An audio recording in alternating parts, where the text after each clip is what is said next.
Welcome back again.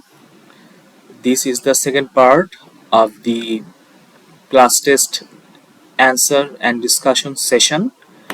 This particular class test was taken on Wednesday and was given to the Korotwa section of class 9. Without much ado, let's get started. তো আমি এই particular class টেস্টটা তোমাদের করতোয়া সেকশনকে নিয়েছিলাম পারে তো answer প্রশ্নটা মোটামুটি কিন্তু সিমিলার যমুনার মতোই ছিল। যমুনাতে তোমার যেটা হয়েছিল যে মিমকে নিয়ে একটা ঘটনা, সেটা স্কুলে ভর্তি নিয়ে। আপনি এখানে প্রশ্ন ছিল দুইটা এখানে, আর এটা নিয়ে হচ্ছে ইলমা তার উপবৃত্তির বৃত্তির লোভ দেখিয়ে তার পিতার অ্যাকাউন্ট থেকে টাকা চুরির ঘটনা। এখানে প্রশ্ন হচ্ছে একটা। তবে এটা ডিসকাশন করার আগে আমি একটু যেটা কমন প্রশ্ন, যেটা আমি নোট দিয়েছিলাম, সেটার উপর যে আমি প্রশ্ন করেছিলাম সেটা নিয়ে আমি একটু আলোচনা করি। যে প্রথম প্রশ্ন হচ্ছে, নিউ মিডিয়া কি? সামাজিক যোগাযোগ মাধ্যম ও গণযোগাযোগ মাধ্যমের উদাহরণ দাও। এটা কিন্তু আমার নোটে ছিল না। নোট বলতে আমি যে তোমাদের যে নোটটা দিয়েছিলাম, এই নোটটা কিন্তু ছিল না। এটা ছিল সরাসরি বইতে, ছিল। এবং এটা কিন্তু আমি পড়িয়েছিলাম, তোমাদের হয়তো মনে আছে পড়িয়েছিলাম, সেটা আমি দেখাই। এটা হচ্ছে সম্ভবত পৃষ্ঠা 7। হ্যাঁ, পৃষ্ঠা 7। দেখো, আমরা জানি টেলিভিশন, সংবাদপত্র, রেডিও এগুলোকে গণযোগাযোগ মাধ্যম বলে, আর ইউটিউব, ফেসবুক, ইনস্টাগ্রাম এগুলোকে সামাজিক যোগাযোগ মাধ্যম বলে। ঠিক আছে? তাহলে নিউ মিডিয়া কি? ইন্টারনেট ব্যবহার করে যে কোনো যোগাযোগের মাধ্যম হচ্ছে নিউ মিডিয়া। অর্থাৎ আমি যদি ফোন করি, আমি তোমাকে যদি সরাসরি তোমার নাম্বার ফোন করি, সেটা কিন্তু নিউ মিডিয়া না। অর্থাৎ যখনই আমি ইন্টারনেট ব্যবহার করব, সেটা হচ্ছে নিউ মিডিয়া। অর্থাৎ এই যে আমরা যে ফেসবুক অথবা যে হোয়াটসঅ্যাপ, আমাদের হোয়াটসঅ্যাপ গ্রুপে আমি তোমার সাথে কথা বলছি, তোমরা আমাকে সাথে কথা বলছো, তোমরা নিজের ডিসকাশন করছো, এটা কি? এই হোয়াটসঅ্যাপটা হচ্ছে কি? New media. ঠিক আছে? আচ্ছা, এরপরের প্রশ্ন হচ্ছে, সংবাদের কাঠামোকে যে উল্টো পিরামিডের সাথে তুলনা করা হয় তার চিত্রটি অঙ্কন করো। এটা বইতে আছে। এই যে এটা কিন্তু বিশেষ করে করতোয়াদের আমি মোটামুটি তোমরা আলহামদুলিল্লাহ সবাই পারছো এই প্রশ্নটা। এটা কিন্তু আমি তো ক্লাসে পড়াইছিলাম, ক্লাসে প্রত্যেকে আমি আঁকিয়েছিলাম, সবাই করছিলাম, তো এটা মোটামুটি অনেকে পারছো। হচ্ছে কপিরাইট বলতে কি বুঝো? খুবই দুঃখজনক যে এটা আমি যমুনাদেরকেও দিছি, তোমাদেরকেও দিলাম, তোমরা আসলে অনেকেই এই প্রশ্নের উত্তর আসলে দাও নাই, দিতে পারো নাই। এটা আসলে খুবই দুঃখজনক। এটা কিন্তু আমি তোমাদের নোটে খুব সুন্দর করে এটা ব্যাখ্যা করছিলাম, বইতেও আছে কপিরাইট কেন জরুরি। এটা কিন্তু তোমরা যদি একবার পড়তা তাহলে আসলে পারার কথা ছিল আর কি। দু একজন পারছে, তবে অধিকাংশই পারো নাই। তোমরা আবার একটু ভালো করে পড়ে নিবে, এই প্রশ্নটা কিন্তু খুবই ইম্পর্টেন্ট। এটা যে কোনো সামনের পরীক্ষাগুলো তো আসতে পারে, তোমাদের মিড টার্ম ষান্মাসিক পরীক্ষা, তারপর যে ফাইনাল পরীক্ষা হবে তোমাদের নভেম্বরে ইনশাল্লাহ, তো সেখানে কিন্তু এই প্রশ্ন আসতে পারে। আচ্ছা, তো সরাসরি আমি প্রশ্নে যাই। ইলমা নবম শ্রেণীর ছাত্রী। একদিন ইলমা ফেসবুকে আশিক খান নামের এক ব্যক্তি ফ্রেন্ড রিকোয়েস্ট পাঠায়, অর্থাৎ ইলমা কিন্তু তাকে চেনে না। উক্ত ব্যক্তির প্রোফাইলে উপজেলা শিক্ষা অফিসার লেখা ছিল। ঠিক আছে? তার এই ধরনের কিন্তু অনেক হতে পারে, যে দেখবা যে একজন ব্যক্তি তোমার ফ্রেন্ড রিকোয়েস্ট পাঠাচ্ছে, তার প্রোফাইলে কিন্তু অনেক তথ্য থাকতে পারে, অনেক নাম বলা থাকতে পারে, যে সে অমুক, সে কোনো বড় অফিসে অমুক কোনো সরকারি কর্মকর্তা, অথবা অমুক থানার ব্যক্তি, হ্যাঁ, অথবা অমুক শিক্ষক, অমুক জায়গায় চাকরি করে, অথবা অমুক ব্যক্তি, অমুক সেলিব্রিটি। তো এইগুলা মানে বিশ্বাস করা যাবে না। ইলমা যাচাই না করে তার রিকোয়েস্ট গ্রহণ করে, এটা হচ্ছে তার 1 নম্বর ভুল। এটা হচ্ছে তোমাদের প্রশ্নের প্রথম উত্তর।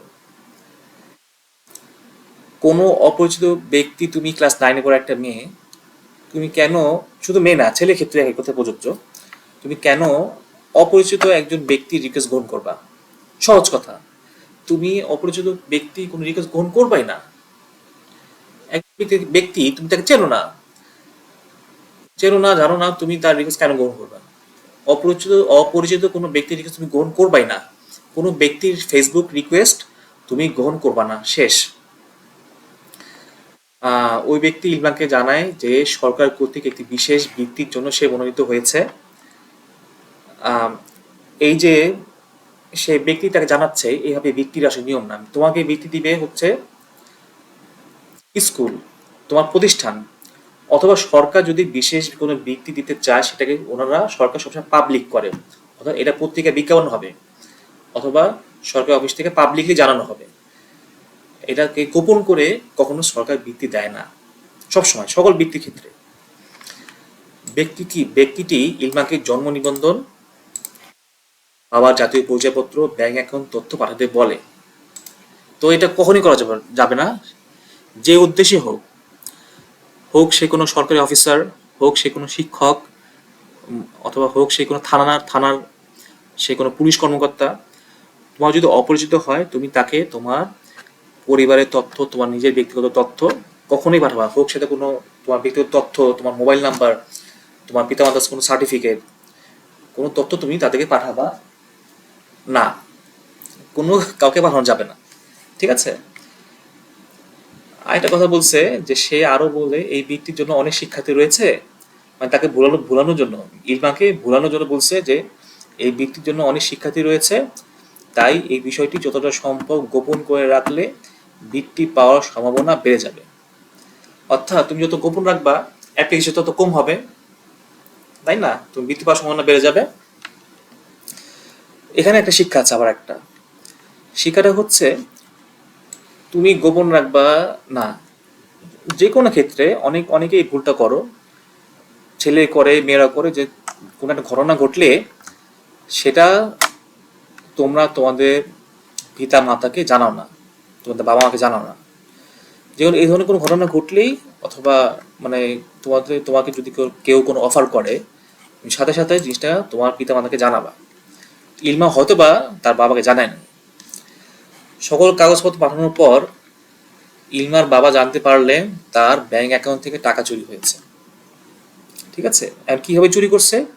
হয়তো ওই ব্যক্তি ছিল একজন হ্যাকার, সে ব্যাংকের ইনফরমেশন নিয়ে সরাসরি ব্যাংকে, এখন তোমরা জানো যে ব্যাংকের এখন লেনদেন কিন্তু সব হচ্ছে অনলাইনে। আগে যেমন আমরা ব্যাংকে চেক দিয়ে ব্যাংক থেকে টাকা তুলতাম, এখন কিন্তু সবকিছু হচ্ছে এখন অনলাইনে এখন টাকা ব্যাংকে সকল কার্যক্রম সম্পন্ন করা যায়।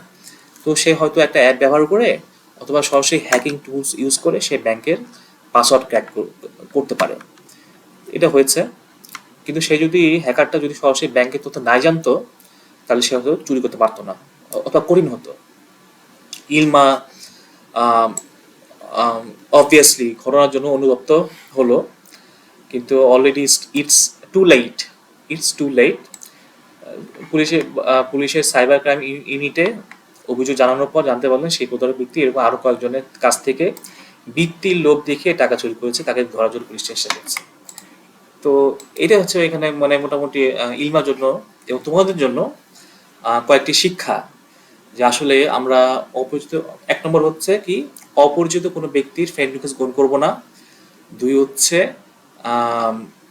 বৃত্তি সরকার গোপনে কোনো বৃত্তি দেয় না। 2 নম্বর, সরকার গোপনে কোনো বৃত্তি দেয় না, পাবলিকলি দেয়, অথবা তোমাকে বৃত্তি দিবে হচ্ছে তোমার স্কুল অথবা সরকারি প্রতিষ্ঠান পাবলিকলি তার ডিক্লেয়ার করবে, সংবাদপত্র এটা বিজ্ঞাপন হবে, গোপনে কোনো বৃত্তি দেয় না।